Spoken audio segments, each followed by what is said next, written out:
Cláudia! Oi, Mar. Vou tentar aqui ajustar minha luz, sabe? Que a gente não tem esses recursos todos ainda de tecnologia. Eu sei bem como é isso, mas ficou Você está bom conseguindo? assim. Dá para ver bem a gente aqui? Se você colocar ela um pouquinho mais para sua esquerda, vê se dá para colocar. Ó, vai passar aqui, viu, gente? Assim, ao vivo. Isso. Não deu, não deu. Vou ver se eu consigo mexer Mas aqui. tá bom, Cláudia, tá Dá bom, para ver? tá Ah, que bacana. beleza. A Então, gente tá a te gente vendo chega bem, te ouvindo bem. Um dia a gente chega lá com esses recursos, recursos melhores, né, Mara? A gente está aprendendo, né, Cláudia? Com certeza, querida. Bom estar aqui com você na sua página. Que alegria poder estar com você. Mais uma vez, muitíssimo obrigada pelo convite. Cláudia, eu é que agradeço de coração. Cláudia prontamente aceitou os meus convites. Essa é a segunda vez que ela participa conosco. Vou Com retirar muita só um alegria. pouquinho os comentários para apresentá-la.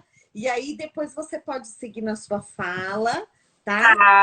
Pode Eu ficar à faço vontade, a casa é sua. Como é que tá aí em muitíssimo São obrigada. Paulo? Tá calor? Hoje está bem quente, viu, Mara? São Paulo hoje não está daqueles climas paulistanos, não, viu? Pois é, Brasília está pegando fogo também. Nós estamos aqui um pouquinho de Sei, né? calor. Então, Tá vamos lá. Cláudia, mais uma vez, muito obrigada.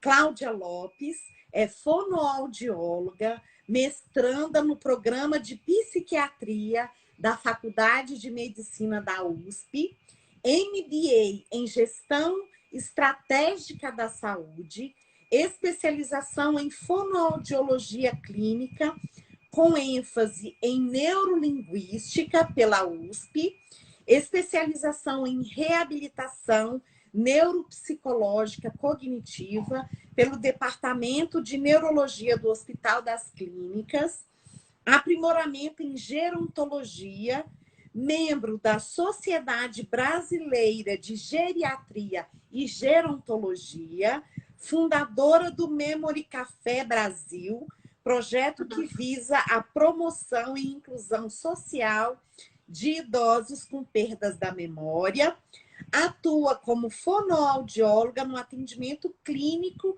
e institucional no atendimento às pessoas com deficiência intelectual desde 2011 e membro do grupo multidisciplinar da Fundação Dona Paulina de Souza Queiroz e que recentemente recebeu o prêmio Selo Safira da Silver Ocean 60+. que Cláudia Lopes, linda. muito obrigada.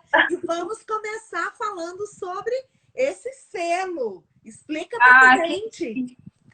Nossa, Mara, que incrível. Você sabe que você fica contando aí mini currículos, eles são bons porque eles fazem a gente voltar no tempo, sabe? Resgata a memória autobiográfica, né?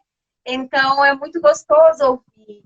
E aí, agora, essa semana, fomos contemplados com um selo, que é uma certificação nacional, de um grupo voltada para profissionais que atuam com envelhecimento, né? E ele é um selo que representa muito para mim nesse momento de vida, principalmente na área da deficiência intelectual. A gente milita por essa causa, e foi bem o que eu falei quando eu recebi o selo, que a gente milita por essa causa há tantos anos, e de repente, no meio dessa pandemia, a gente receber esse selo foi algo muito gratificante. Eu fico até emocionada de falar, porque a gente militar pelo envelhecimento da pessoa com deficiência intelectual não é algo fácil. Militar pelo envelhecimento é difícil, das pessoas que a gente chama neurotípicas, né? Eu e você.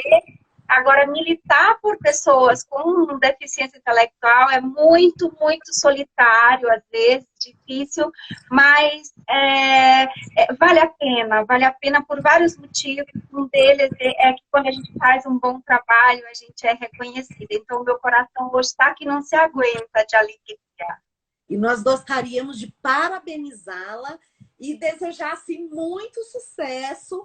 E Amém. nós vamos agora trilhar juntas, né, Cláudia? Eu conheci a Cláudia Vamos. recentemente, mas é como se a gente já se conhecesse há muito tempo. Sim, A gente tem uma Mara. sintonia muito bacana. Sim, Eu acredito que por conta mesmo dessas causas voluntárias que a gente abraça na nossa vida e que a gente sim. tanto valoriza, né, Cláudia? Sim, não só as causas voluntárias, mas eu vejo em você uma inspiração para mim, Mara, porque você é alguém que, além de militar também pela deficiência, você é alguém que gosta de compartilhar conhecimento sobre o tema. Então, é muito difícil você compartilhar conhecimento sobre um determinado assunto que é da sua especialidade. Mas quando a gente se dispõe a adquirir conhecimento, ele só faz sentido à medida em que você compartilha esse conhecimento com outras pessoas. E a gente vê muito isso em você, e é algo que traz para mim uma identidade muito próxima daquilo que eu acredito ser uma atuação eficiente, né? E a gente não pode... faz isso, Cláudia, porque a gente ajuda muita gente. E assim, às vezes, quando a gente está um pouco desanimado, cansado mesmo, tem dias até que para fazer a live eu falo, ai, mas hoje... Eu imagino. E aí eu chego aqui e eu não estou presencialmente com as pessoas, mas todo mundo tem uma mensagem de carinho, de agradecimento, e a gente vê tantas famílias, tantas pessoas trocando informação. Então, a gente fica pequenininho diante de tudo isso. Né?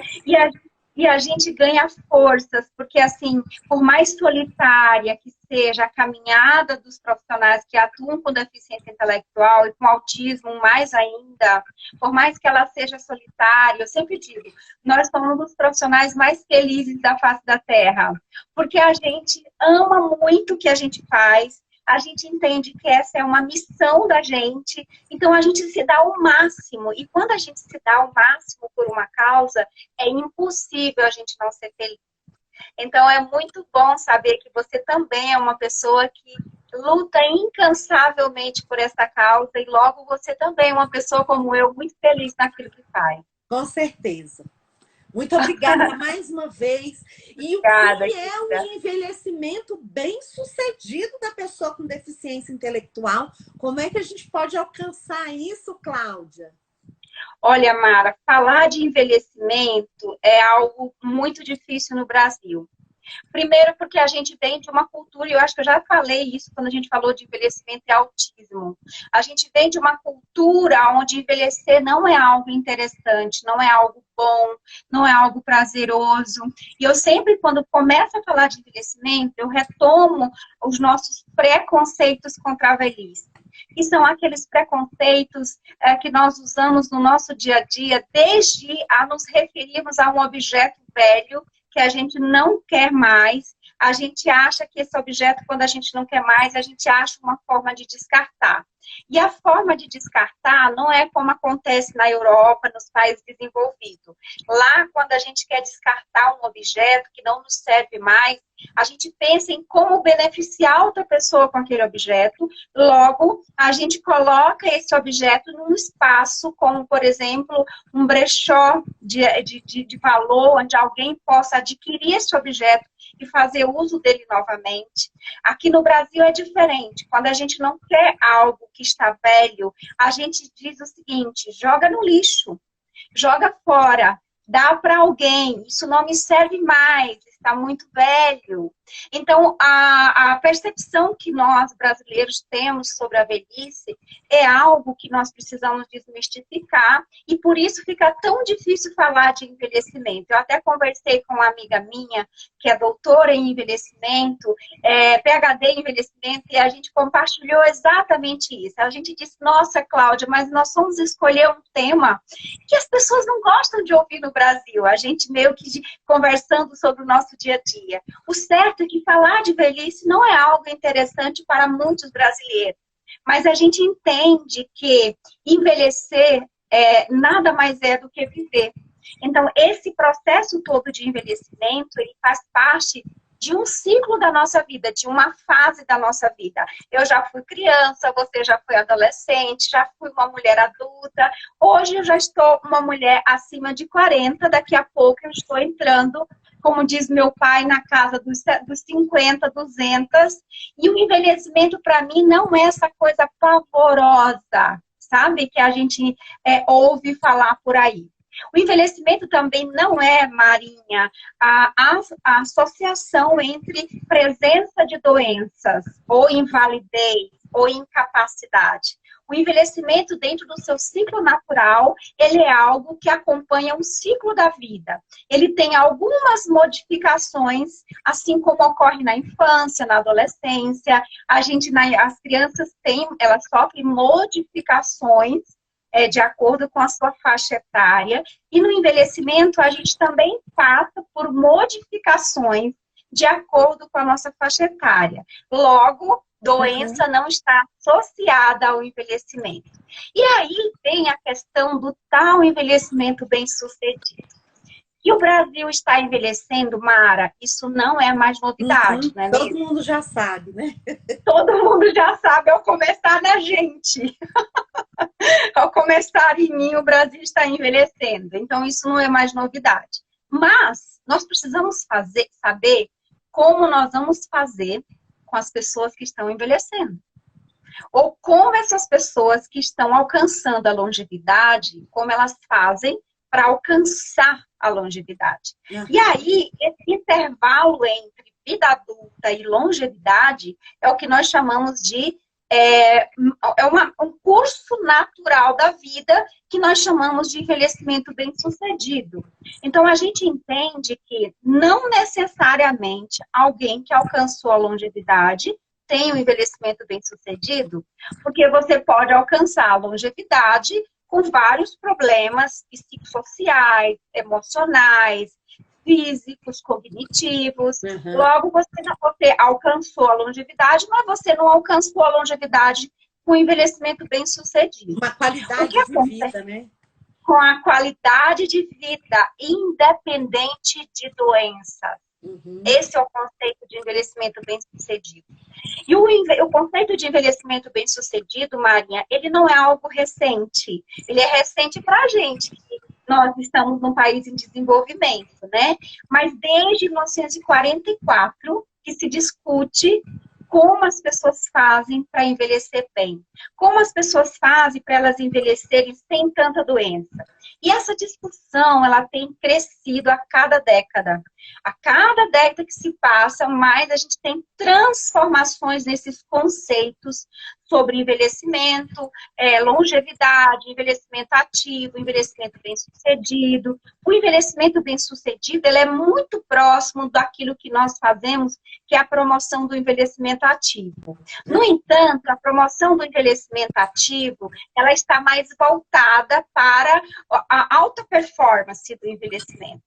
E o envelhecimento bem-sucedido, ele tem uma conotação de você envelhecer bem, independente se você apresenta uma alta performance ou se você simplesmente se mantém saudável dentro da sua realidade. Então, esses conceitos, essa forma de olhar a pessoa idosa, ela tem sido discutida fortemente. E em 2005, a gente teve uma mudança importante sobre esse conceito, onde a gente entendeu que envelhecer bem, ele é um conceito muito subjetivo, focado na história de vida de cada pessoa. Então, quando a gente fala de envelhecimento bem-sucedido, a gente tem que sair da caixinha e olhar para a pessoa que envelhece de maneira subjetiva, pensando em marcadores desse envelhecimento bem-sucedido. Lá mais na frente da nossa live, eu vou falar um pouquinho desses marcadores do envelhecimento bem-sucedido. Mas o certo é que eu respondo a pergunta inicial que você me fez. Que história é essa de envelhecimento bem-sucedido na deficiência intelectual? Não é, Mara? Então, querida, essa pergunta é uma pergunta muito importante. E uma pergunta que nos deixa muito felizes de ver pessoas fazendo essa pergunta no dia a dia. Porque a pessoa com deficiência intelectual era alguém que eu costumo dizer que estavam atrás das cortinas, há uns 10, 15 anos atrás. E aí, essa população, com o empenho das famílias, das instituições e da sociedade, esse grupo foi descortinado. Então, a gente abriu as cortinas e olhou para a pessoa com deficiência intelectual que envelhece e a gente ficou chocado. Por quê? Porque aquele diagnóstico, prognóstico de vida que era dado há 2 décadas atrás, 3 décadas atrás, ele não é real para muitas pessoas com deficiência intelectual. Então, também, a gente se assustou, por quê? Porque a gente começou a estudar o envelhecimento da pessoa com deficiência intelectual, e a gente faz isso há quase 10 anos. Eu atuo com o envelhecimento da pessoa com deficiência intelectual há quase 10 anos, e é impressionante o quanto é que a gente tem descoberto que o conceito de envelhecimento e deficiência intelectual, ele é muito, ainda pouco explorado. Então, e ainda assim, a gente estudou muito sobre esses conceitos para tentar entender qual é a diferença entre uma pessoa com deficiência intelectual e uma pessoa que a gente chama de neurotípico, de uma pessoa sem alterações cognitivas congênitas. A gente percebe que entender, aos pouquinhos, nós estamos entendendo como é esse processo de envelhecimento, ele é heterogêneo, porque ele é diferente para todos nós, inclusive para o grupo de pessoas com deficiência intelectual. Mas, no entanto, a gente tem encontrado um grupo de pessoas com deficiência intelectual que estão alcançando a longevidade e estão envelhecendo sem processos senis. São esses processos senis? Os processos senis são aquelas doenças que estão associadas ao processo de envelhecimento ou que elas estão próximas, muito próximas do envelhecimento. Como, por exemplo, comorbidades. Existem comorbidades que, quando você ouve falar, logo você pensa que só dá em velho, só acontece em velho. Como, por exemplo, demência do tipo Alzheimer, doenças crônicas como diabetes, pressão alta, né? A artrite, artrose, Parkinson, AVC. Então, a gente acreditava, ou a gente ouviu muito falar que essas doenças, elas são doenças de velho. Só que, na verdade, qualquer pessoa pode ter um AVC em qualquer época da vida. Qualquer pessoa pode desenvolver diabetes em qualquer época da vida. Logo, isso não é doença de velho. Então, quando a gente começou a entender o envelhecimento na deficiência intelectual, a gente viu que, por mais que a literatura dissesse, olha, essas pessoas, elas envelhecem precocemente. E aí a gente tem que esclarecer que não é todo mundo com deficiência intelectual que envelhece precocemente. Existem 3 grupos de pessoas que nós já temos evidências científicas, que a literatura já traz essas evidências para a gente, que eles envelhecem precocemente. Então, a gente já sabe que na síndrome de Down tem um envelhecimento precoce comprovado pela ciência. Nas pessoas com autismo, a gente tem um grupo, esse grupo de pessoas com autismo com deficiência intelectual especificamente, eles envelhecem precocemente. E tem um outro grupo, que é o grupo de síndrome de Williams, e tem outros grupos também, mas aqueles que são mais estudados são esses. Então, esses grupos são os grupos que envelhecem precocemente. Então, eles têm marcadores genéticos que predispõem ao envelhecimento precoce. Ou mesmo que ele não tenha marcadores genéticos, eles têm marcadores, por exemplo, como o uso de medicamento ao longo de toda a vida, a exclusão social, a falta de interação social, tudo isso gera envelhecimento precoce, né? Porque vai gerando doenças psiquiátricas e essas doenças psiquiátricas trazem comorbidades para a gente. E aí, em contrapartida, a gente viu um outro grupo, que é o grupo que tem deficiência intelectual, mas que vive seus 75 anos. Eu conheço pessoas com deficiência intelectual que têm 75 anos, entendeu, Mara? E aí, às vezes, o problema de saúde que essa pessoa tem é uma pressão alta, ou seja, pressão alta eu posso ter, você pode ter também, independente da idade. Mas fora isso, e a deficiência intelectual. Agora, fora isso, ele é uma pessoa extremamente saudável e funcional dentro do grupo com quem ele convive. E aí, foi a partir de então que nós começamos a perceber que o envelhecimento bem-sucedido na deficiência intelectual é possível, sim. É possível, sim. Então, esse sonho de falar de envelhecimento bem-sucedido na deficiência intelectual, ele começa a acontecer. E ele começa a acontecer de maneira muito positiva, ainda cheia de estigma, cheio de falta de evidências científicas, mas na nossa prática, eu e você sabemos, sim, convivemos com essas pessoas, as pessoas estão ali.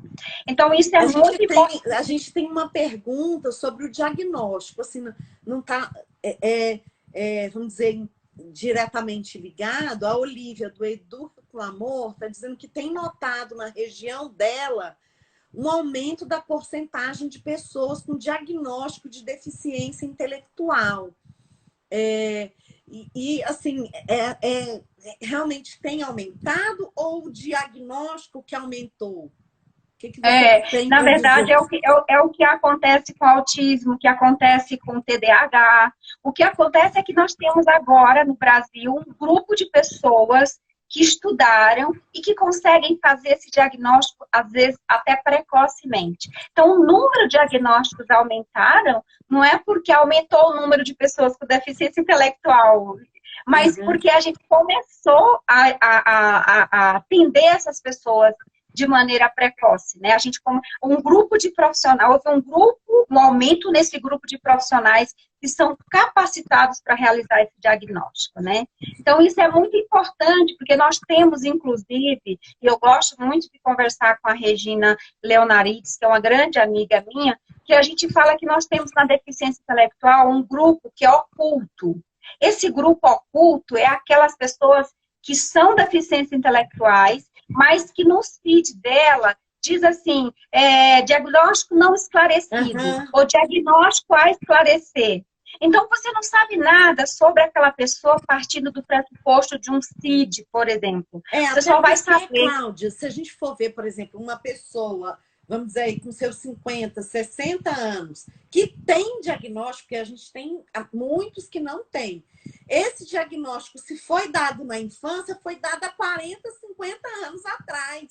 Então, a gente não tinha o conhecimento que a gente tem hoje, né? Por isso, às vezes, fica ali essa interrogação, né? A Jana está dizendo que tem uma tia de 55 anos com deficiência intelectual que está enterrando todo mundo. Que linda! É isso mesmo, e às vezes, Mara, eu falo para as famílias quando eu faço orientação, né? Quando eu atendo as pessoas com deficiência intelectual, a gente atende as famílias juntos, né? E a gente fala, olha, vocês precisam se cuidar, cuidado com o estresse do cuidador, porque, olha, fulano vai viver, se você continuar dessa forma, muito mais que você. Eu costumo brincar.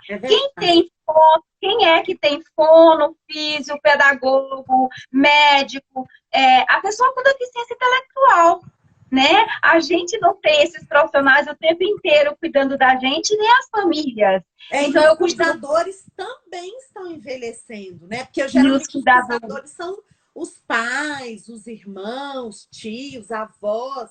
Então, os cuidadores também envelhecem e a gente precisa prestar atenção neles, né, Cláudia? Sim, porque o envelhecimento bem-sucedido da pessoa com deficiência intelectual, ele vai precisar de uma família que tenha envelhecimento bem-sucedido. Porque existe uma correlação muito grande entre deficiência intelectual, a presença de deficiência intelectual, principalmente síndrome de Down, em mulheres mais velhas. Então, a gente precisa cuidar dessas mulheres mais velhas, desses pais mais velhos, para que eles também tenham um envelhecimento bem-sucedido. Então, o envelhecimento bem-sucedido na deficiência intelectual, ele não se restringe apenas à pessoa com deficiência intelectual, mas também aos seus familiares, né? Isso. Porque os familiares são os cuidadores diretos. O que acontece é que nessa população, boa parte dos familiares são familiares já bem idosos e às vezes com justa posição do processo de envelhecimento. Então, a gente já tem uma família, uma mãe, de uma pessoa com deficiência intelectual com 80 anos, que tem um filho com 65, né, com 60, 65 anos. Então, a gente tem uma justa posição de envelhecimento, que pode aumentar o número de comorbidades, e aí fica difícil gerenciar essa dinâmica da família. Mas os irmãos, Mara, hoje, os irmãos das pessoas com deficiência intelectual, eles ocupam um papel muito importante nessa dinâmica e a gente precisa preparar esses irmãos para viver o envelhecimento bem-sucedido, para poder cuidar das pessoas com deficiência intelectual que envelhecem. E nós, enquanto sociedade também, né, Cláudia? E nós, enquanto sociedade, se organizar para a gente ter atendimentos adequados, não só de saúde, né? Porque, como você falou, fica muito ligada à questão da doença. Não, em todas as áreas. Na área de educação, na área de produção, de produtividade, porque são pessoas capazes de produzir também. A gente tá conversando ultimamente sobre as residências, né? Assistidas. Então, assim, são questões que a gente precisa pensar enquanto sociedade. A gente não pode simplesmente deixar na mão das famílias a própria sorte. Já que você tem uma pessoa com deficiência na sua família, se vira. Não, nós temos que nos organizar enquanto sociedade justamente para o envelhecimento ser bem sucedido de todas as pessoas, né? Mas também das pessoas com deficiência, como você falou, a nossa sociedade ela não trata bem, parece que não soa bem a coisa do envelhecimento para ninguém. E ainda mais para as pessoas com deficiência. Né? Então, a gente tem que fazer esse alerta para a sociedade de uma maneira geral. Agora, por exemplo, a gente está aí com um período de eleição. Eu digo, aqui em Brasília a gente não vai ter, né? Mas praticamente o Brasil inteiro. Então, a gente precisa se atentar para esses candidatos. Quem são os candidatos, né? Que a gente tem aí, porque nós temos opções. Depois não adianta a gente ficar reclamando. A gente pode ser até que a gente não consiga eleger, mas a gente tem que saber escolher, né? E mobilizar aí o nosso grupo. Olha, gente, presta atenção. Olha só o que o candidato, que a candidata está falando, né? Quais são os valores, quais são os princípios, né? Quais são as propostas que eles têm para envelhecimento, para deficiência intelectual, né? Eu acho que isso é algo realmente que você fala e realmente precisamos ficar atentos, né? É um ano cabal para essa tomada de decisão, né? E a gente tem que ficar de olho nisso, né? A Valéria está dizendo que já se preocupa. Ela tem um filho autista, o filho dela é autista, deficiente visual, não oralizado, ele se comunica com alguns sinais, foi meu estudante, e ela disse que ele tem muita energia e muita saúde, mas ela teme, né, por essa falta aí de estrutura.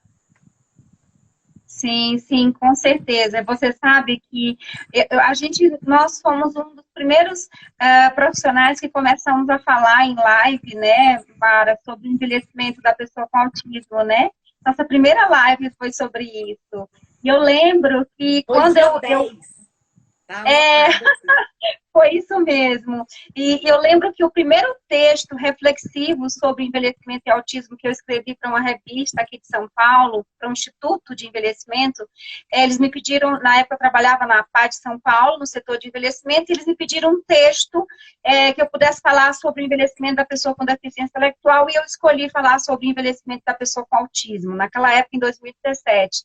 Por quê? Porque eu lia muito sobre isso, e eu via que no Brasil as pessoas não se preocupavam com a pessoa com autismo. Então, a gente tem um grupo de pessoas com autismo que eles têm envelhecimento precoce, sim, esse grupo é um grupo que demanda muito atenção, muito cuidado, não só das famílias, mas também das comunidades, das instituições que atendem essas pessoas. E também, Mara, porque o envelhecimento bem-sucedido, ele não é parte da vida adulta e muito menos parte da velhice. Ele é parte de toda a vida.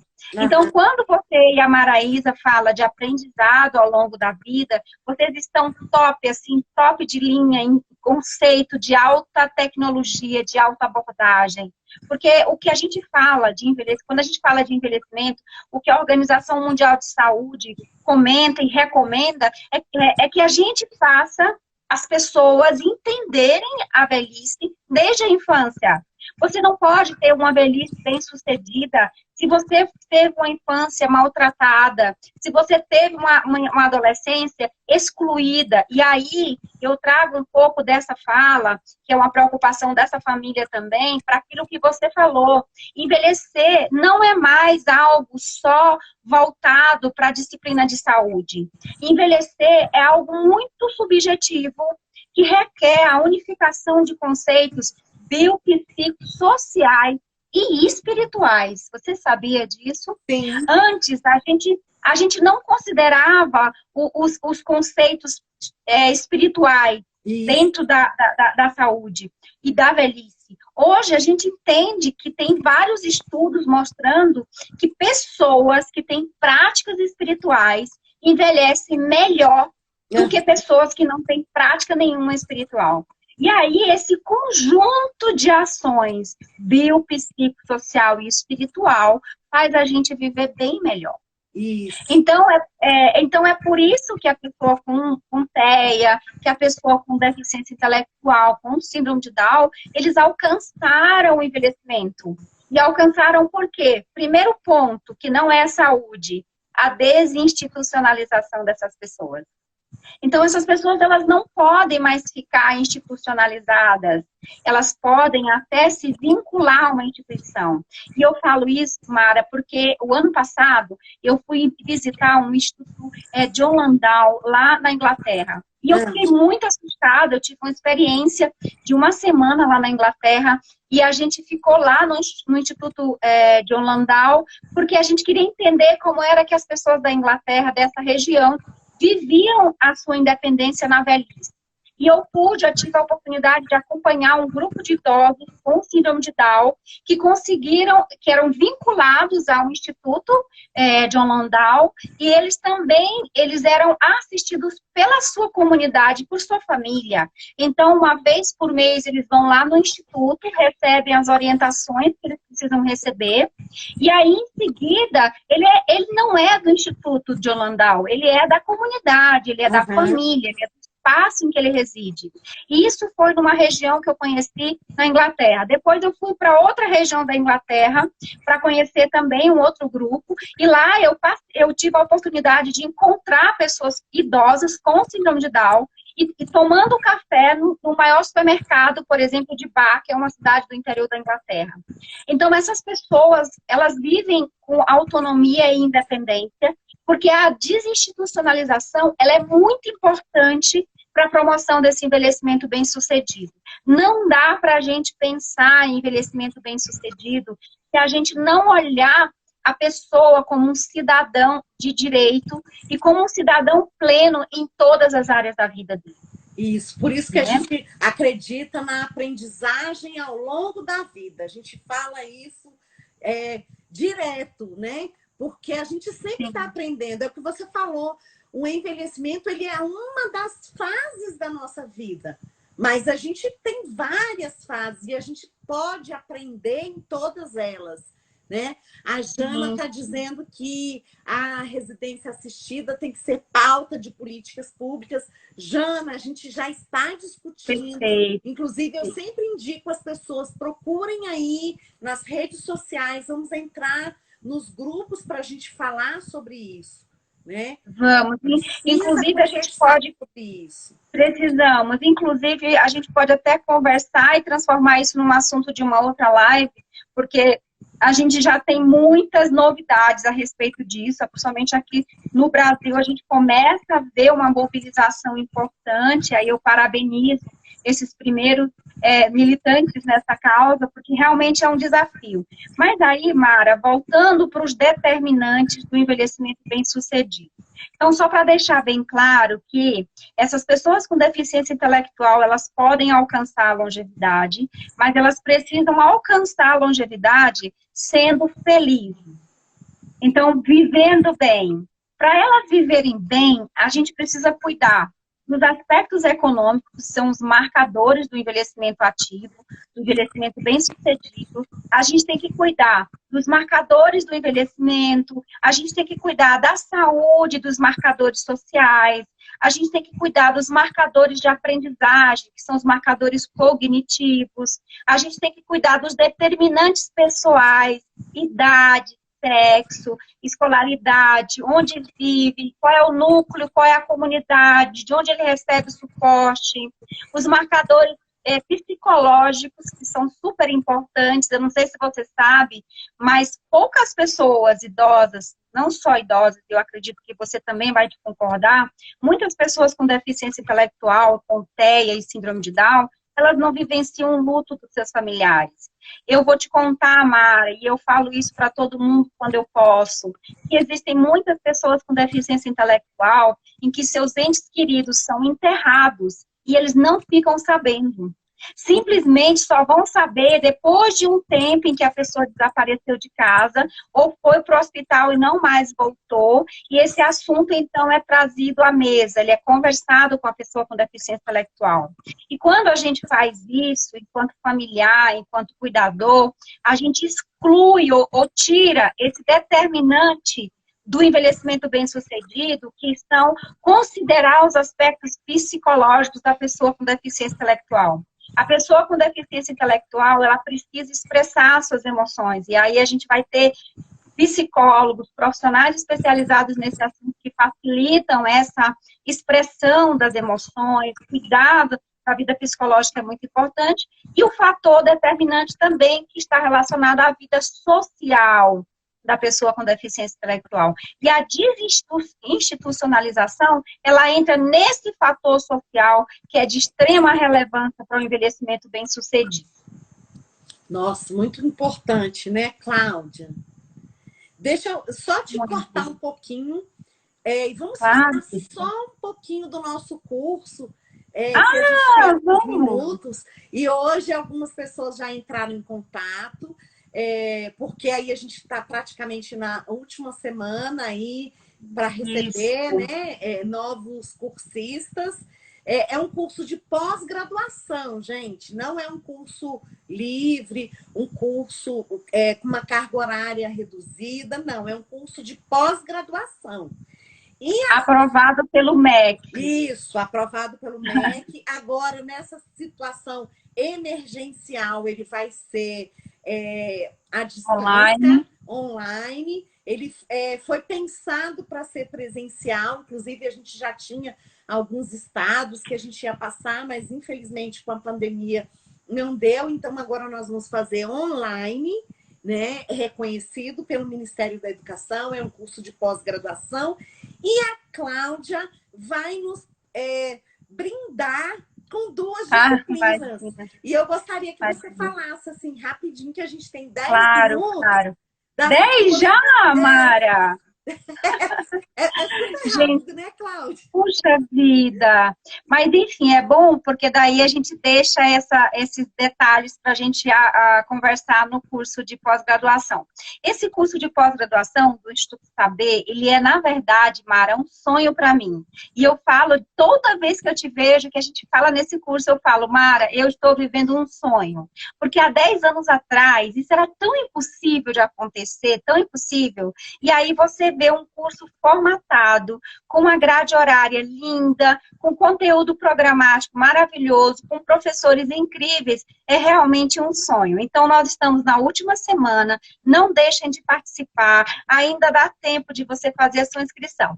E eu vou estar lá nessa disciplina, neste curso, como aluna, acredite, sou aluna sim, porque eu achei o curso maravilhoso e também sou professora neste curso. A primeira disciplina que eu recebi a honra de fazê-la é sobre envelhecimento e deficiência intelectual. Então, a gente vai descobrir qual é a diferença entre o envelhecimento de uma pessoa neurotípica e o envelhecimento da pessoa com deficiência intelectual. Vamos falar sobre as especificidades desse nicho populacional. E também, vocês me deram o presente mais precioso, que foi falar de comunicação e funcionalidade. Comunicação e funcionalidade faz parte do meu trabalho, da minha tese, e eu estudo comunicação e funcionalidade na deficiência intelectual já há mais de 6 anos. Então, eu estou muito feliz porque é algo que se concretiza e é algo que saiu do meu coração e que vocês aceitaram o desafio. Então, vai ser um momento muito gostoso. Se tem fonoaudiólogos, pedagogos, psicopedagogos, neuropsicólogos nos ouvindo, e terapeuta ocupacional. A gente vai falar muito, muito sobre a importância da comunicação e o impacto da comunicação na funcionalidade da pessoa com deficiência intelectual que envelhece. Então, vai ser muito bom ter tem famílias perguntando se podem fazer. Se é só para claro. Eu falei, não, famílias também. Agora, como é um curso de pós-graduação, você precisa ter a graduação, né? Então, sim. O pré-requisito é ter graduação. Mas você, familiar, também pode fazer. A gente tem aí, vamos dizer assim, o nome do curso, né? É Envelhecimento Ativo de Pessoas com Deficiência Intelectual e Autismo. Então, nós vamos abordar aí essas duas vertentes. Nos meus stories, a gente postou, a Cláudia também postou. E vou repostar ainda hoje. @fono Cláudia Lopes. Então, se vocês quiserem informações, @fono Cláudia Lopes, ou então aqui no meu direct, podem perguntar. A gente já iniciou, nós já tivemos 2 disciplinas. 2 aulas. Até o próximo sábado a gente ainda recebe cursistas. Depois, quem está entrando agora vai ver a gravação das outras 2 aulas, vai receber todo o material. Inclusive, uma coisa que eu gosto de falar é o trabalho de conclusão do curso, é a elaboração de um plano personalizado para o atendimento, ou de uma pessoa com TEA, ou com autismo, ou um plano institucional. Então, se você trabalha, se você conhece uma instituição, você pode até elaborar esse plano e apresentar. Então, assim, vai ser muito bacana. Nós vamos falar sobre bioética, vamos falar da questão da educação física, da nutrição, né? Desse processo de envelhecimento, do envelhecimento ativo dessas pessoas. Então, assim, como a Cláudia falou, está um curso muito rico, muito bacana. Se vocês quiserem saber mais, entrem aí em contato com a Cláudia, fono Cláudia Lopes, ou então comigo aqui no direct essa semana. A gente vai ter o maior prazer em esclarecer as dúvidas, em encaminhar, em fazer a matrícula de vocês. E assim, Cláudia, te agradecer mais uma vez. E já vou te convidar para outra live, porque essa daqui também não deu conta de tudo. Acho que nós vamos ter que fazer um monte de lives. Vamos ter que fazer uma série. Pois é. E aí já vai pensando, Cláudia, no próximo tema, para a gente continuar esse bate-papo. Vamos continuar conversando. Falando aí do envelhecimento das pessoas com transtorno do espectro autista, com deficiência intelectual. E aí se mistura com o nosso envelhecimento, porque nós somos cuidadores também, nós somos sociedade civil, que temos que nos importar com isso, sim. Como você diz, né? A gente tem que abrir essa cortina e desvendar isso aí e parar com essa coisa de coisa velha, a gente joga no lixo. Não quero mais. Coisas velhas. Nós somos pessoas com envelhecimento bem-sucedido. Bem-sucedido e felizes, né? Porque é isso que faz a gente viver mais. E envelhecer é bem o que eu sempre repito. Nada mais é do que viver. Todo mundo quer viver, mas ninguém quer envelhecer. Então, prepare-se para envelhecer, porque envelhecer faz parte do ciclo natural da vida. Envelhecer é um presente. É isso mesmo. Senão a gente morre antes, né, Cláudia? Se não morre antes. Então, eu não quero. Eu quero envelhecer bem. Quero envelhecer com saúde, sendo feliz e fazendo outras pessoas felizes. Isso mesmo. Cláudia, mais uma vez, gratidão. Muito, muito Eu estou obrigada grata. mesmo. E daqui a pouco eu vou entrar em contato para a gente já marcar aí outras Sim, lives. tá Tá? aguardando. E desejar, assim, muito sucesso para você aí na sua Amém. carreira. Parabenizá-la Amém. pelo selo Safira. Nossa, Ah, esse nome obrigada. é muito lindo. Selo Ah, eu Safira. achei chique também. Muito chique, parabéns pelo prêmio merecido. Obrigada. Que venham outros aí Amém. na sua carreira. Muito obrigada Amém. por ter compartilhado Obrigada um a pouco do você, seu conhecimento, querida. por ter aceitado o convite de Imagina, participar com a gente dessa é uma empreitada aí, delícia. desse curso inédito, né, de Imagina, é uma pós-graduação. delícia. Então, assim, É um muito privilégio. obrigada. Muito obrigada a você por tudo. Não é nem só por isso, por tudo. Pela pessoa incrível que você é. Obrigada, viu? Pois é, eu tô doida para passar essa pandemia. Quando eu for em São Paulo, eu Para a tenho uma gente se promessa de um encontrar. café, gente. Para a gente fazer o Memory Café Brasil com você, numa cafeteria aqui em São Paulo. Vai ser um prazer, Cláudia. Vai ser um prazer, querida. Um beijo no seu coração. Um beijo para quem Até está aí do outro sábado, lado. ó. Sábado já tem Beijo. aula, a gente vai se ver. Já tem aula sobre envelhecimento e TEA. Isso. Vamos lá, Beijo. então, gente. Tchau, Beijo, tchau. Cláudia. Muito, muito Beijo. obrigada. Sucesso. Obrigada a você, querida. Tchau, tchau. Parabéns, querida.